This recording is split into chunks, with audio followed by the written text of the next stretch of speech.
Selamat siang dan salam sejahtera untuk kita semua. Saya Nurhayati Sitinjak dengan NIM 221F 10100. Prodi PLB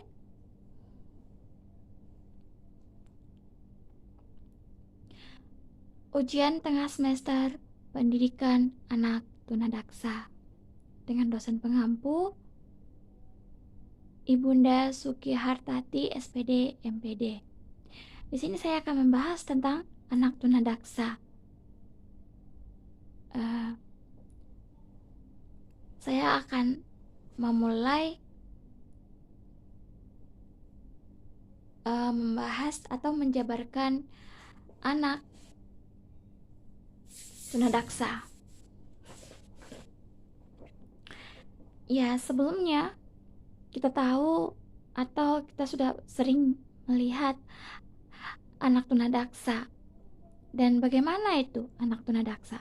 Anak tunadaksa itu anak-anak yang mempunyai keterbatasan dalam atau kekurangan di dalam anggota motoriknya. Nah, ini yang akan saya bahas hari ini di UTS saya di pendidikan anak tunadaksa. Tunadaksa artinya dalam bahasa Sakerta, tuna artinya rusak atau rugi, sedangkan daksa artinya tubuh. Jadi definisi dari tunadaksa ialah kerusakan atau kekurangan dalam anggota motoriknya, sehingga mencakup kerusakan pada otak, sendi, otot, tulang. Tunadaksa ialah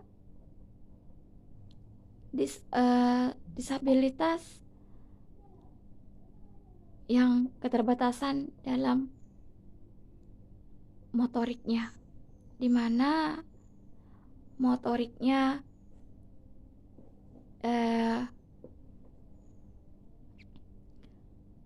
yang tidak seperti pada umumnya.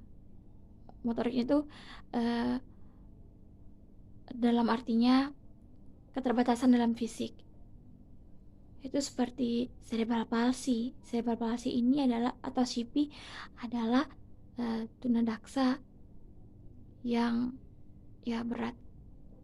Ada 3 bagian tunadaksa, yaitu tunadaksa ringan, tunadaksa sedang, dan tunadaksa berat. Kalau tunadaksa ringan masih dapat melakukan aktivitas tanpa alat bantu atau tanpa bantuan orang lain. Tapi tunadaksa sedang juga hampir sama seperti tunadaksa ringan, masih dapat melakukan aktivitasnya sehari-hari tanpa bantuan. Tetapi tunadaksa berat adalah anak yang menderita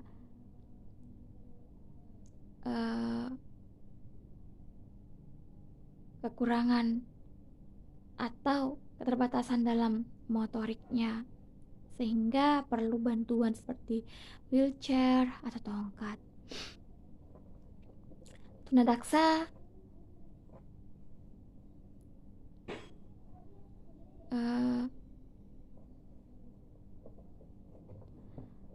jenis-jenis tunadaksa itu adalah jenis tunadaksa seperti cerebral palsy. Cerebral palsy ini adalah tunadaksa yang berat, yang dimana dia akan mengeluarkan liur ya, dan jalannya itu juga pelan, tidak dapat berjalan dengan cepat, tidak dapat melakukan aktivitas-aktivitas yang berat-berat.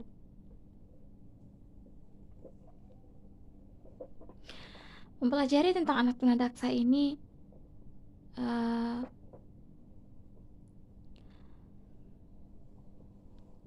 sebenarnya menyenangkan sih, karena kita membahas tentang gerak atau motoriknya. Tunadaksa ini bermasalah dalam gerak motorik seperti tulang, otot, persendian, otak, sehingga ketika melakukan aktivitas, ketika duduk atau berdiri, itu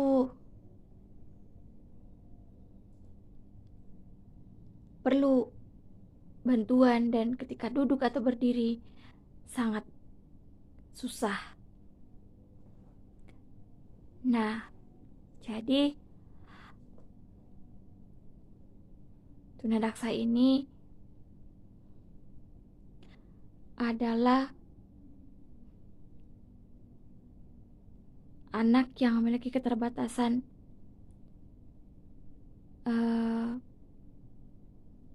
dalam motoriknya.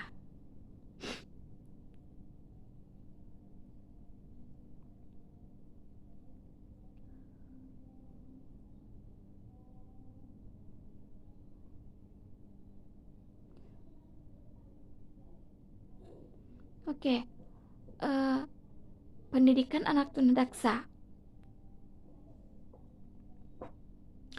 Pada umumnya, kondisi ini mempengaruhi bagian tubuh seseorang sehingga membatasi fungsi fisik, pergerakan, mobilitas, atau ketangkasan.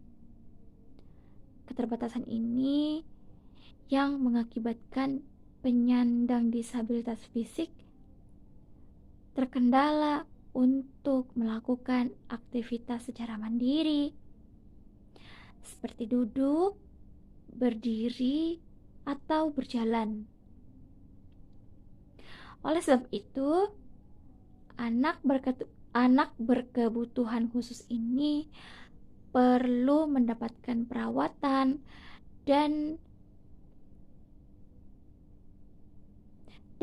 penyesuaian guna mempermudah aktivitasnya sehari-hari.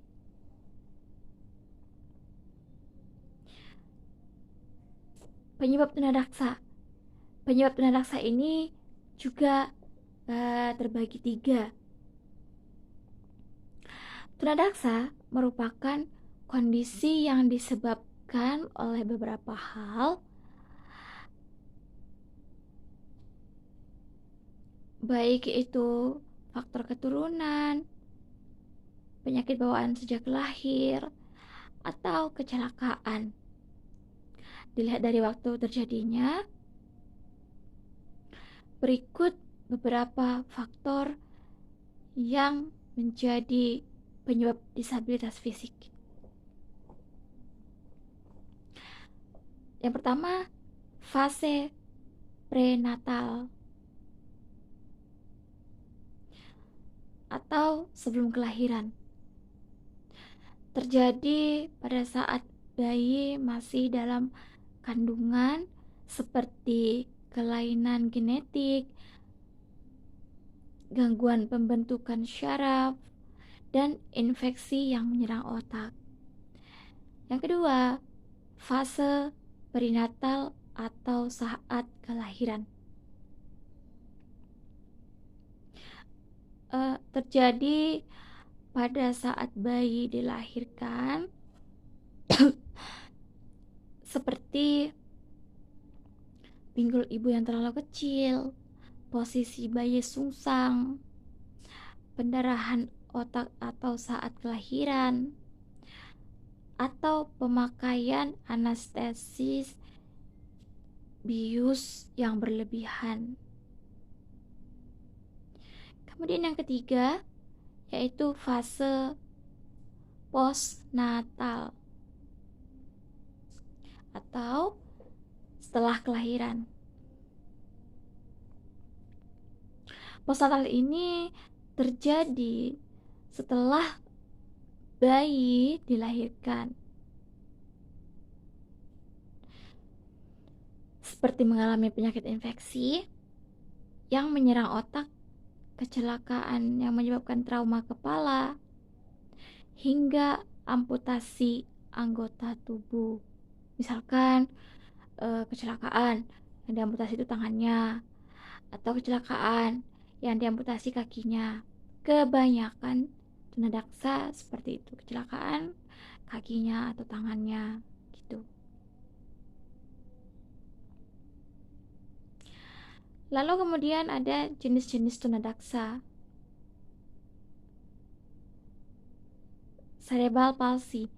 Cerebral palsy adalah handicap swell variation. Ada dua kategori utama tunadaksa, yakni disabilitas neuros muskuloskeletal dan yang kedua disabilitas muskuloskeletal. Adapun jenis-jenis dan definisi tersebut akan dibahas berikut ini. Yang pertama, disabilitas neuromuskuloskeletal.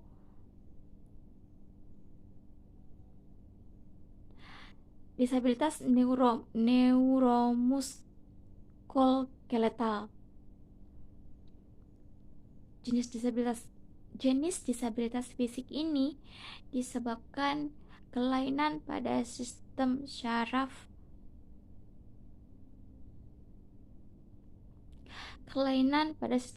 pusat,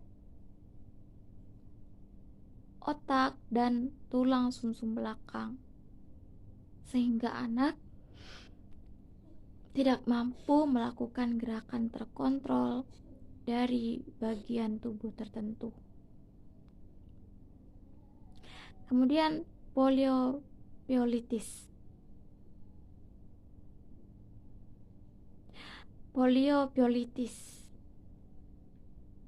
Penyakit menular mengakibatkan kerusakan pada sistem saraf motorik,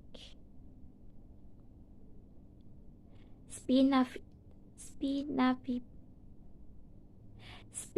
bifida, cacat lahir yang terjadi karena tulang belakang dan saraf tulang belakang yang tidak terbentuk sempurna saat kehamilan. Lalu kemudian stroke, gangguan suplai darah menuju otak sehingga pengidapnya bisa terkena gangguan fungsi motorik dan sensorik tiba-tiba pada satu sisi.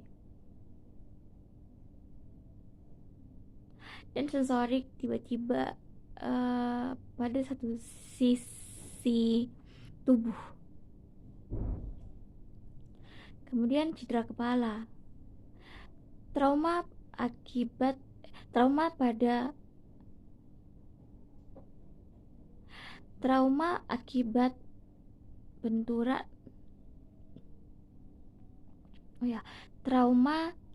benturan pada yang bisa mempengaruhi fungsi motorik dan sensorik tergantung keparahannya.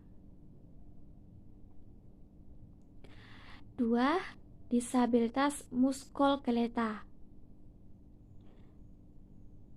Jenis-jenis muskuloskeletal ini yang kedua. Jadi tunadaksa ini ada banyak ya bagian-bagiannya, dan klasifikasi tunadaksa juga kelainan pada otak, cerebral palsy, dan permasalahan anak tunadaksa selain mengalami hambatan pada fisiknya, anak tunadaksa juga mengalami hambatan bila ditinjau dari aspek fisiologis. Dalam aspek psikologis, anak tunadaksa memang cenderung merasa apatis, malu, rendah diri, sensitif, dan kadang-kadang pola muncul sikap egois terhadap lingkungannya.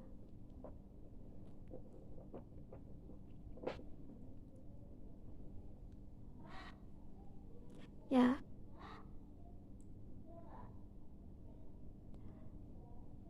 jadi anak tunadaksa ini adalah anak-anak yang sunyi. Tunadaksa, kalau kita membahas tunadaksa sangat panjang karena tunadaksa ini adalah berbicara tentang motorik, sehingga kita perlu tahu, harus bisa mengidentifikasi.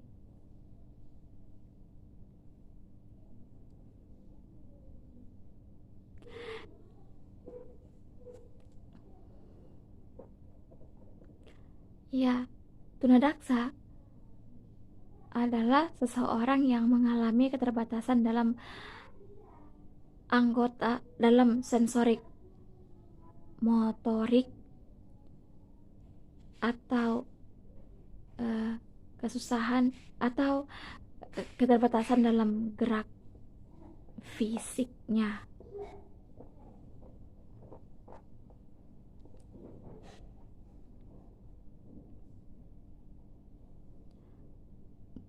Tadi saya sudah membahas di atas pengertian tunadaksa, apa saja, berapa jenis, berapa bagian jenis-jenis tunadaksa,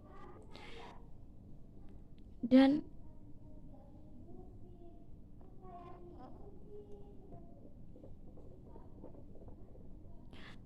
tunadaksa ini adalah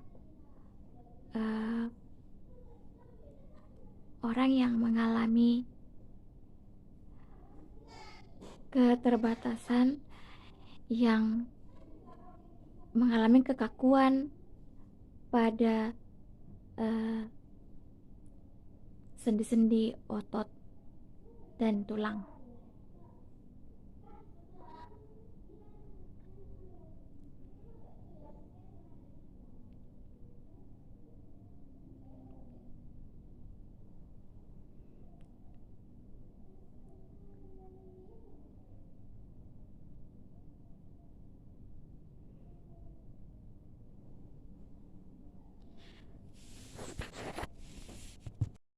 Jadi, tunadaksa juga bisa melakukan aktivitas sebagaimana orang-orang pada umumnya. Bisa berolahraga, bisa belajar, karena yang rusak, yang ada keterbatasan, yaitu adalah fisiknya. Yang lain-lain itu bagus, tapi perlu mereka ini kesusahan seperti tadi dibahas, ketika kesusahan duduk, berdiri, atau berjalan, itu perlu bantuan. Mereka sangat susah untuk, mereka sangat terbatas untuk melakukan aktivitas.